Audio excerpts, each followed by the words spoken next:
اعوذ باللہ من الشیطان الرجیم بسم اللہ الرحمن الرحیم۔ ہماری نیکسٹ سورت سورہ نور ہے اور یہ مدنی سورت ہے اور اس کی آیت نمبر 35 میں اللہ تعالیٰ کے نور کی مثال بیان ہوئی ہے، وہیں سے اس کا نام جو ہے سورہ نور رکھا گیا اور یہ سورت غزوہ بنی مستلق کے بعد نازل ہوئی تھی، کیونکہ وہیں سے واپسی کے راستے پر حضرت عائشہ پیچھے رہ گئی تھی اور پھر اس کی وجہ سے جو ہے یہ سارا واقعہ افق جو ہے وہ ہوا تھا۔ اس کی حقیقت یہ ہے کہ حضور صلی اللہ علیہ وسلم صحابہ کرام کے ساتھ ایک لشکر لے کر غزوہ بنی مستلق کے لیے نکلے اور وہاں سے واپسی پر ایک جگہ پر رات گزارنے کے لیے لشکر نے پڑاؤ ڈالا، تو حضرت عائشہ جو ہیں وہ قضائے حاجت کے لیے گئیں کہیں دور۔ جب وہ واپس آئیں تو انہوں نے محسوس کیا کہ ان کا ایک ہار جو تھا وہ گم ہو گیا، مطلب وہ ادھر کہیں گر گیا۔ تو یہ ہار کو ڈھونڈنے کے لیے واپس اس جگہ پر گئیں جہاں پہ رفع حاجت کے لیے پہلے گئی تھیں، اور لوگوں نے سمجھا کہ شاید یہ واپس آ کر نہ اپنی پالکی میں بیٹھ گئی ہوئی ہیں،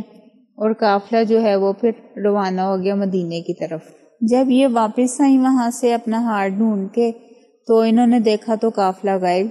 تو پھر انہوں نے سوچا کہ چلو میں ادھر ہی بیٹھتی ہوں، جب یہ لوگ قافلے والے آگے جا کے دیکھیں گے پالکی کے اندر میں نہیں ہوں تو پھر یہ لوگ واپس مجھے ڈھونڈنے ادھر آ جائیں گے۔ تو یہ اسی جگہ پر بیٹھ گئی جہاں پہ قافلہ رکا تھا، اور انہوں نے چادر اوڑھ لی اور پھر تھوڑی دیر بعد تھک کے لیٹ گئیں، پر ان کی آنکھ لگ گئی۔ تو جب صبح ہوئی، دن چڑھا، تو ایک بدری صحابی صفوان بن معطل رضی اللہ تعالیٰ عنہ، ان کی ڈیوٹی تھی کہ قافلے کے پیچھے آپ نے آنا ہے کہ کوئی چیز کوئی بھول جاتا ہے، کوئی رہ جاتی ہے تو وہ چیز اٹھا کے اس کے مالک تک پہنچانی ہوتی ہے۔ جو وہ وہاں پہ پہنچے اور انہوں نے دیکھا کہ حضرت عائشہ ادھر سو رہی ہیں، انہوں نے کہا انا للہ و انا الیہ راجعون۔ انہوں نے جب یہ آیت پڑھی تو حضرت عائشہ کی آنکھ کھل گئی، تو پھر حضرت صفوان نے کیا کیا کہ اپنا جو اونٹ تھا نا وہ ان کے پاس کر دیا اور خود پیچھے ہو گئے، تو حضرت عائشہ اس اونٹ پر سوار ہو گئی اور حضرت صفوان نے اس کی نکیل پکڑ لی۔ اب یہ آگے چلنا شروع ہو گئے اور آخر کار یہ لشکر کے پاس پہنچ گئے۔ تو مدینہ پہنچ کر پھر یہ جو منافقین کا سردار تھا نا عبداللہ بن ابی، اس نے اور کچھ منافقین نے مل کر حضرت عائشہ پر بہتان لگا دیا کہ حضرت صفوان کے ساتھ پیچھے اکیلی آ رہی تھی اور پتہ نہیں کیا ہوا ہے رات میں، اس طرح کی غلط باتیں، اور بعض مسلمانوں نے بھی اس بات پر اعتبار کر لیا اور حضرت عائشہ پر الزام لگانے میں ان کا ساتھ دیا۔ اور عائشہ رضی اللہ تعالی عنہا جو تھی وہ اس ساری باتوں سے بے خبر تھی، ان کو نہیں پتا تھا کہ منافقوں نے ان کے اوپر الزام لگایا ہے، ان کے بارے میں اس طرح کی باتیں پورے شہر میں مدینے میں پھیلی ہوئی ہیں۔ البتہ یہ تھا کہ حضور صلی اللہ علیہ وسلم بھی پریشان ہو گئے اس بات پر، اور ان کا تھوڑا بیہیویئر حضرت عائشہ سے بدل گیا، مطلب جیسے ان تھوڑا کم بات کرتے تھے اور ان کی طرف زیادہ دھیان نہیں کرتے تھے، تو حضرت عائشہ نا کچھ پریشان سی رہتی تھی، کہتی تھی پتہ نہیں کیا مسئلہ ہے۔ ایک دفعہ حضور صلی اللہ علیہ وسلم نے حضرت عائشہ کی جو لونڈی تھی نا اس سے پوچھا کہ تم نے عائشہ کو کیسا پایا، مطلب اس کیسا یہ کام کرتی ہیں، کیا حالات ہوتے ہیں گھر میں؟ تو انہوں نے کہا اور تو کچھ نہیں، بس یہ ہے کہ آٹا گوندھ کے سو جاتی ہیں کئی دفعہ اور وہ بکری کھا جاتی ہے، لیکن باقی تو اور کوئی مسئلہ نہیں ہے،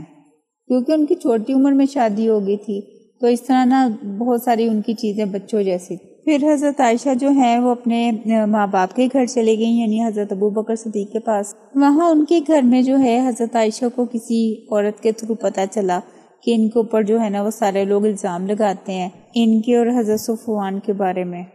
تو اس پر جو ہے حضرت عائشہ کو بڑا دکھ ہوا، اور کیونکہ ظاہری بات ہے ایک بندہ جب اس کا کریکٹر بالکل صاف ہے، اس نے کوئی گناہ کیا ہے نہیں، اور اس پر وہ جھوٹا الزام لگے تو وہ سب سے زیادہ دکھ کی بات ہوتی ہے۔ اور پھر ان کو دکھ حضور صلی اللہ علیہ وسلم کے بارے میں بھی ہوا کہ انہوں نے بھی جو ہے ان کا بھی رویہ بدل گیا ہے، مطلب ان کو بھی تھوڑا شک ہے میرے بارے میں، ان کو بھی پورا یقین نہیں ہے، تو پھر انہوں نے صرف اللہ تعالیٰ سے دعا کی، اور یہ کہتی ہیں کہ میں بہت رویا کرتی تھی، مجھے بہت زیادہ اس چیز کا دکھ تھا کہ لوگوں نے میرے اوپر اتنا بڑا الزام لگا دیا۔ پھر ایک دفعہ حضور صلی اللہ علیہ وسلم ان کے پاس آئے حضرت ابوبکر صدیق کے گھر، اور ان سے کہا کہ آپ بتائیں کہ اصل میں کیا ہوا تھا۔ تو حضرت عائشہ نے کہا کہ اگر میں وہ بات بتاؤں کہ جو سچ ہے تو آپ لوگ میری بات کا یقین نہیں کریں گے، اور اگر میں وہ بات کہہ دوں جو میں نے کی نہیں تو آپ لوگ فوراً یقین کر لیں گے، کیونکہ آپ لوگوں کے دلوں میں پہلے ہی شک بیٹھا ہوا ہے۔ تو میں صرف اللہ سے دعا کرتی ہوں کیونکہ وہی جانتے ہیں کہ میں بے گناہ ہوں۔ اور پھر حضرت عائشہ جو ہیں وہ اٹھ کے اندر والے کمرے میں چلی گئی، اور وہاں پہ بیٹھے بیٹھے پھر حضور صلی اللہ علیہ وسلم پر یہ سورہ نور کی جو آیات ہے نا وہ نازل ہوئی، تو پھر انہوں نے خوشی کے ساتھ حضرت عائشہ کو بلایا اور ان کو یہ آیات تلاوت کر کے سنائی۔ تو حضرت عائشہ بھی بہت خوش ہوئیں اور خوشی سے ان کے آنسو بھی نکلے، بہت زیادہ وہ روئیں بھی اس بات پہ کہ دیکھیں اللہ تعالیٰ نے کیسے میرے لیے جو ہے یہ قرآن میں آیات اتاری ہیں اور میری بے گناہی ثابت کی ہے۔ اور یہ حضرت عائشہ کے لیے بہت بڑا اعزاز تھا کہ ان کے لیے قرآن پاک میں آیات نازل ہوئی ہیں جو کہ قیامت کے دن تک جو ہیں وہ تلاوت ہوتی رہیں گی۔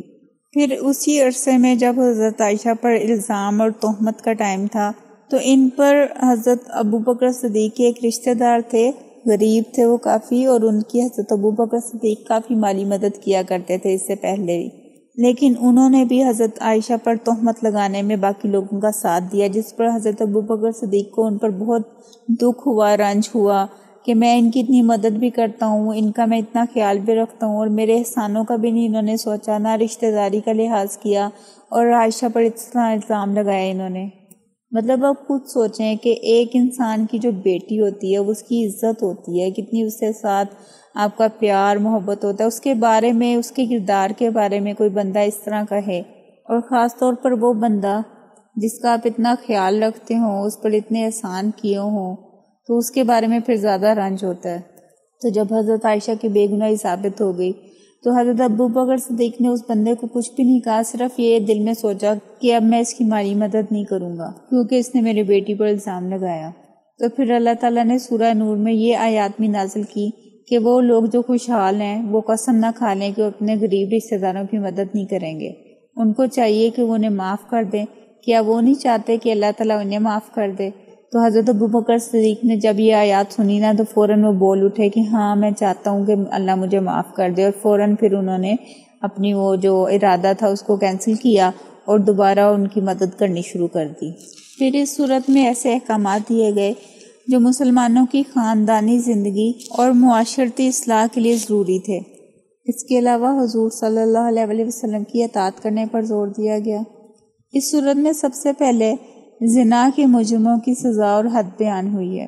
پھر ایسے مرد اور عورتوں سے نکاح کرنا جو ہے اس کی ممانعت آئی ہے کہ جو دوسروں کے ساتھ جنسی تعلقات رکھتے ہیں یا جو اللہ کے ساتھ شرک کرتے ہیں۔ اس کے بعد جھوٹا الزام لگانے کی سزا بتائی گئی،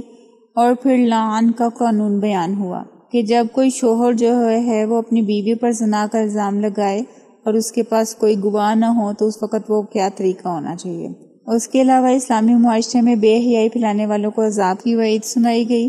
پھر مختلف قسم کے معاشرتی آداب بتائے گئے، جیسے گھروں میں داخل ہونے کے، ایک دوسرے کے ساتھ کھانا کھانے کے، اور پھر مردوں اور عورتوں کو پردے کے احکامات دیے گئے، اور غلاموں اور لونڈیوں کے متعلق احکامات ہیں کہ اگر ان میں سے کوئی نکاح کرنا چاہے تو اس کا نکاح کروا دو، اور اگر وہ تم سے مکاتبت کرنا چاہیں یعنی کہ آزادی حاصل کرنا چاہیں تو اس وقت ان کے ساتھ کوئی نہ کوئی کانٹریکٹ یا ڈیل کر لو۔ پھر اللہ تعالیٰ کے نور کی مثال بیان کی گئی، اور پھر مومنوں کے اوصاف اور اللہ تعالیٰ کی طرف سے ان پر جو اللہ کا فضل اور جزا ہوگی ان کی وہ بیان کی گئی۔ پھر کافروں کے اعمال کو ایک مثال کے ذریعے واضح کیا گیا، اور پھر اس کے بعد یہ بتایا گیا کہ دنیا میں جتنی بھی مخلوقات ہیں، پوری کائنات میں، زمین و آسمان میں، وہ ساری کی ساری مخلوقات جو ہیں وہ نماز پڑھتی ہیں اور اللہ تعالیٰ کی تسبیح بیان کرتی ہیں۔ پھر اس کے بعد اللہ تعالیٰ کی قدرت اور اختیارات کے مظاہر کی نشاندہی کی گئی، اور منافقوں اور مومنوں کے رویے اور انجام کا فرق واضح کیا گیا۔ اس کے بعد یہ بتایا گیا کہ جو لوگ ایمان لاتے ہیں اور اللہ تعالیٰ کا نظام قائم کرتے ہیں تو ان کے لیے جو ہے اقتدار کا وعدہ ہے، یعنی اللہ تعالیٰ ان کو دنیا میں غلبہ عطا فرمائیں گے، اور جو جھٹلانے والے کافر ہیں ان کا ٹھکانہ جہنم ہے۔ اس کے بعد غلاموں، بچوں اور بوڑھی عورتوں کے متعلق کچھ ہدایات ہیں۔ پھر آپس میں ایک دوسرے کے ساتھ کھانا کھانے کے، دعوت و طعام کے جائز طریقے جو ہیں وہ واضح کیے گئے، اور آخر میں یہ کہا گیا کہ رسول کی پکار کو آپس میں ایک دوسرے کی پکار کی طرح نہ سمجھو۔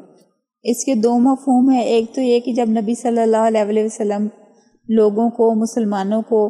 جہاد یا کسی ضروری کام کے لیے بلائیں تو مسلمانوں کو فوراً پہنچنا چاہیے اور اس کو بڑا سنجیدہ لینا چاہیے، دوسرا یہ کہ نبی صلی اللہ علیہ وسلم کو بلانے میں یا مخاطب کرنے میں اس طرح نہ بلاؤ جیسے تم آپس میں ایک دوسرے کو بلاتے ہو، یعنی ان کے حوالے سے بڑا احترام اور عزت کے ساتھ انہیں بلاؤ۔ اور پھر منافقوں کے دھوکے کے بارے میں پوائنٹ آؤٹ کیا گیا کہ جو چپکے سے کھسک جاتے ہیں بغیر نبی صلی اللہ علیہ وسلم کو بتائے، ان سے نظر بچا کے ان سے اجازت لیے بغیر چلے جاتے ہیں، تو اللہ ان کو جانتا ہے، وہ یہ نہ سوچے کہ انہیں کسی نے دیکھا نہیں، اور اللہ تعالیٰ ان کی یہ ساری حرکتیں ان کو بتائے گا جس دن وہ اللہ تعالیٰ کی طرف لوٹائے جائیں گے۔ تو یہ تھا ہمارا سورہ نور کا خلاصہ۔